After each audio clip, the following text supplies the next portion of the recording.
Assalamualaikum warahmatullahi wabarakatuh. Balik lagi sama channel saya, mohon salam. Minal aidin wal faizin, teman-teman yang merayakan. Saya mohon maaf bila ada kesalahan selama bikin video dan lain-lain. Lebaran online.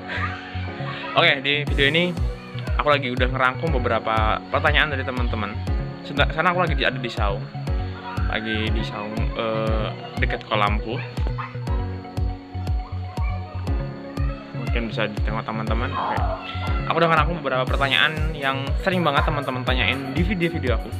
Aku udah ngerangkum beberapa pertanyaan kebanyakan tentang kolam renang ini. Oke, pertanyaan yang pertama yang paling banyak ditanyain sama teman-teman.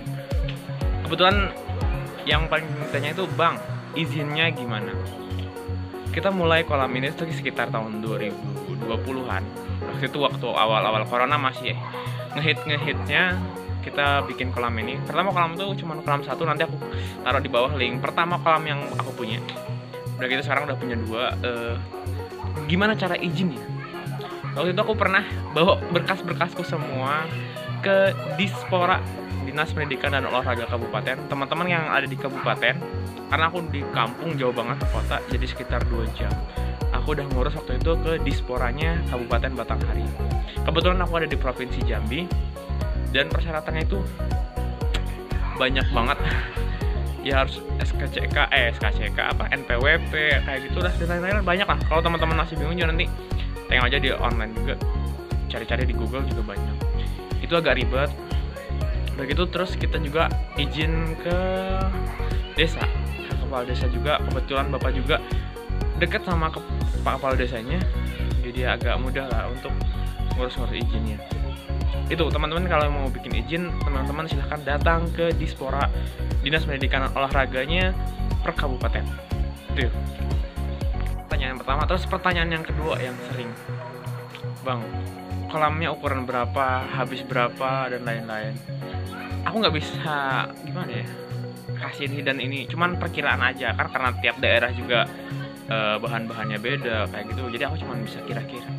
Aku habis untuk sekitar 2 kolam ini sama fasilitas kayak saung. Aku punya warung juga, ada warung juga, saung-saung tuh banyak juga. Kita habis sekitar 250-an semua. Dan aku coba fotoin deh saung-saungnya juga. Habis segitu 250-an dari awal ya untuk 2 kolam ini. Terus untuk ukuran yang kolam yang pertama, yang kecil itu ukurannya 7x8, kedalaman 70 cm. Itu yang kolam pertama. Yang kedua kolam yang agak dewasa ini, yang dewasa, ukurannya 10x11 kalau salah, dan kedalaman tuh sekitar 140-an, 150. Itu kedalamannya sama ukurannya. Terus pertanyaan yang ketiga, "Bang, minta kontak kontraktornya, minta kontak tukangnya." Itu. Oke teman-teman, kontraktornya yang rancang ini bapak, bos aneh. Bapak sendiri yang rancang, terus bapak adalah orang-orang yang ikut kerja gitu. Kalau tukangnya satu, tukang biasa bikin rumah. Ya kalau teman-teman nanti di daerah gitu aja bilang aja sih sebenarnya. Kita cuman pakai tenaga kerja sekitar 5 orang lah. Pengerjaan tuh 5 orang. Kalau untuk tukangnya kita pakai tukang yang suka bikin rumah. Itu doang. Jadi kalau teman-teman yang masih bingung atau kurang percaya sama tukang biasa, mending teman-teman bener-bener ke kontraktor kolam renang. Mungkin itu bakal lebih jos. Karena di satu sisi kita cuman ya amatir gitu kan, belum banyak paham tentang kolam renang. Jadi kalau teman-teman mau, cuman harganya agak untuk bayar kontraktornya, tapi mungkin bakal lebih maksimal. Pertanyaan keempat, "Bang, itu catnya cat apa? Tahannya berapa lama?" Terus banyak lah tentang warna cat. Teman-teman, kita tuh karena nggak punya modal aja, kita pakainya cat. Kalau punya modal mungkin udah di keramik. Soalnya ternyata pakai cat lebih mahal. Kita setiap 6 bulan sekali, karena cat itu cuma bertahan 6 bulan. Kita makainya Elastek, pakai Avitek juga, pakai Avian, beberapa cat juga. Yang di situ dikasih tulisannya biasanya yang tahan air. Kita ada beberapa kali coba. Sekali kita ganti cat ini, kita 2 kali ganti, kita habis sekitar 6 jutaan. Sama upah mungkin 1,5 juta, mungkin kayak 6-7 jutaan, 7 juta 8 jutaan. Itu untuk ganti cat. Kita baru 2 kali ganti cat, dan sekarang udah mulai pudar lagi.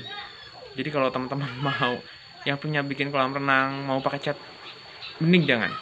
Aku usahain karena kita juga sebenarnya mau beralih ke keramik aja gitu. Emang agak mahal di awal kalau keramik, tapi kayaknya lebih bagus kualitasnya daripada cat. Kita udah beberapa kali ganti cat, kata mereka emang gak tahan di air.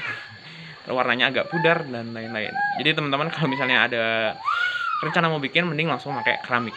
Karena kita berbicara tentang kualitasnya, maksudnya kita jangka panjang sih. Karena kalau pakai cat, kita bakal sering gonta-ganti cat dan itu memakan biaya yang gak sedikit.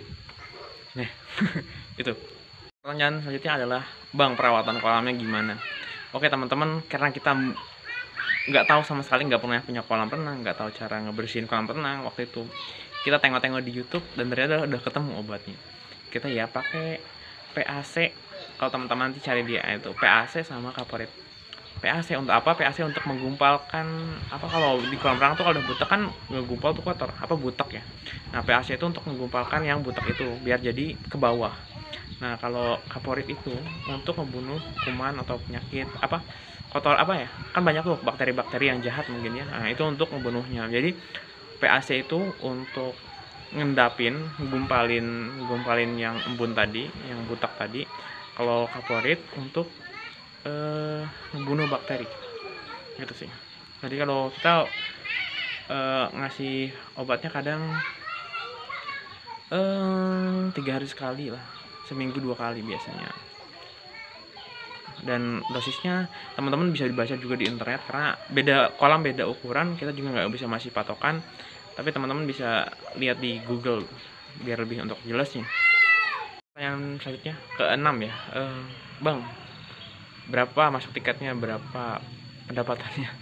Gimana ya, kalau di kolam renang ini nggak bisa dipatokin dapatnya berapa, karena rezeki sih. Gimana ya, dia nih ramenya kalau musim liburan rame, lebaran rame, hari-hari besar lah, hari-hari itu rame. Untuk tiket sendiri kita yang dewasa itu kita patok tuh 15.000, kalau yang anak-anak itu 10.000.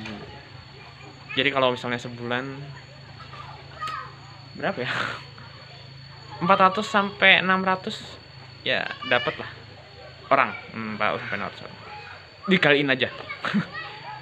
Ya sekitar berapa lah teman-teman juga tahu. Sebulan tuh 400 sampai 600 orang rata-ratanya ya. Bang, kolamnya retak nggak, gimana? Kolamnya ada yang retak karena mungkin corannya. Jadi aku teman-teman yang pingin bikin kolam renang harus perhatiin konstruksinya banget. Harus tanah yang diem, jangan tanah yang gerak. Maksudnya jangan tanah yang bisa longsor gitu, karena mempengaruhi banget keretakan. Jadi kita sekarang udah ada yang retak sikit-sikit, dan itu ya kita akan perbaikin gitu. Terus masalah selanjutnya di kolam renang tuh air sih. Kalau teman-teman pingin punya kolam renang, harus sediain air baku, air apa ya, persediaan air tuh yang banyak, karena kolam ini butuh air yang banyak banget. Jadi kita aja di sini pakai 3 sumur, 1 sumur bor dan 4 sumur. 1 sumur bor sama 3 sumur biasa, sumur tanah galian gitu, pakai sisanya. Untuk sumur aja kita kemarin habis sekitar 1 sumur tuh yang bor aja sekitar 20 jutaan. Nggak sedikit modal untuk bikin kolam gitu, banyak yang harus dihitung-hitung sana situ. Mungkin itu sekian video yang bisa aku share. Mungkin beberapa pertanyaan ada yang masih belum kejawab ya, aku udah lupa saking banyak. Tapi teman-teman yang mau tanya-tanya juga langsung nggak apa-apa, nanti aku kasih nomor kontakku juga, aku kasih lah. Sebenarnya kalau misalnya slow respon, akunya juga sibuk kadang-kadang, bukan sibuk, sok sibuk. Sebenarnya aku juga masih ada pendidikan juga, lagi sekolah.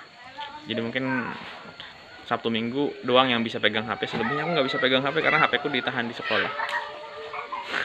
Oke, mungkin sekian video yang bisa aku share buat teman-teman. Lebih dan kurangnya saya mohon maaf. Assalamualaikum warahmatullahi wabarakatuh. Jangan lupa tekan tombol like dan subscribe-nya jika video ini bermanfaat. Oke, hatur nuhun.